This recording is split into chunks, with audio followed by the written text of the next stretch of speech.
আসসালামু আলাইকুম। আজকে আপনাদের জন্য আমাদের একটি মাছ শাক ভাতে বাঙালি আয়োজন, পুঁই শাক দিয়ে পাঙ্গাস মাছ। প্রথমে একটি পাত্র গরম করে নিয়ে এতে পরিমাণ মতো তেল নিয়ে দেব। তেল গরম হয়ে এলে এতে দিয়ে দেব পেঁয়াজ বাটা, একসাথে করে রাখা আদা রসুনের পেস্ট,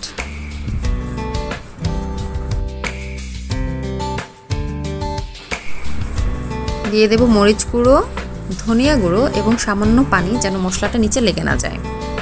সব রান্নার ঝালের ব্যাপারে একটাই পরামর্শ, ঝাল বেশি খেতে চাইলে মরিচের পরিমাণটা বাড়িয়ে দেবেন। এবার দিয়ে দেবো একে একে জিরা গুঁড়ো, একটি মাছের মশলা, স্বাদমতো লবণ এবং হলুদ গুঁড়ো। এখানে আমি যে জিরা গুঁড়োটি ব্যবহার করেছি সেটা ঘরে তৈরি জিরা ভেজে ব্লেন্ড করে নেওয়া হয়েছে, এবং মাছের মশলাটি হচ্ছে একটি প্যাকেট মাছের মশলা, যেটা আমি বাজার থেকে কিনে নিয়ে এসেছি। এরপর সবগুলো মশলা একসাথে ভালো করে মিশিয়ে সামান্য পানি এতে যোগ করে দিয়ে মশলাটা কিছুক্ষণ ধরে আমি কষিয়ে নেব ভালো করে। সব পানি শুকিয়ে যখন তেল উপরে উঠে আসবে বুঝতে হবে মশলা কষানো হয়ে গিয়েছে। মশলা কষানো হয়ে এলে পর্যায়ে আমি এতে আরও কিছু পানি দিয়ে দেবো এবং পানিটা বলক আসা পর্যন্ত অপেক্ষা করব।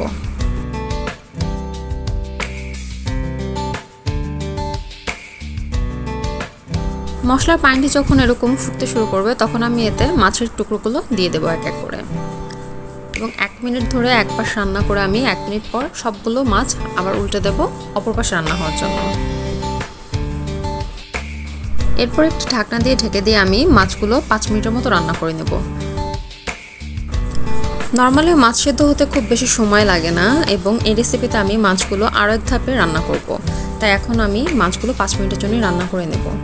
এবং রান্না হয়ে যখন আসবে তখন এই মাছগুলো আমি আলাদা করে একটি পাত্রে উঠিয়ে রাখবো।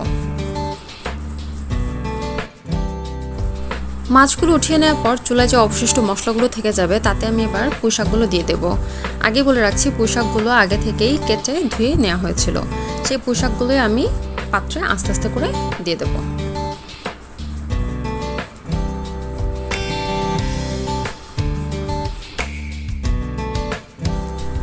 সব শাক দিয়ে দেওয়ার পর আমি একটি ঢাকনা দিয়ে ঢেকে দিয়ে শাকগুলো মিডিয়াম আঁচে বেশ কিছু সময় ধরে রান্না করতে থাকবো। মাঝে খেয়াল করতে হবে যে শাকগুলো পারফেক্টলি কুক হয় এবং মশলাগুলো শাকে খুব ভালোভাবে ঢুকতে পারে, তাই বেশ কিছুক্ষণ সময় ধরে আস্তে আস্তে রান্না করতে হবে।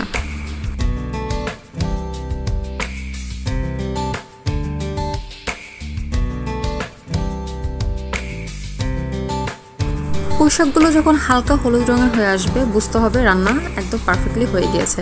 তারপর নিজের সেফটির জন্য একটু চেক করে নেবেন, এবং এখন এতে আমি রান্না করে তুলে রাখা মাছগুলো সব দিয়ে দেব। দিয়ে ভালো করে শাক এবং মাছ একসাথে মিশিয়ে আবার একটি ঢাকনা দিয়ে ঢেকে আমি 5 মিনিটের মতো রান্না করব। এই সময়টুকু রান্নাটা হবে একদম লো হিটে।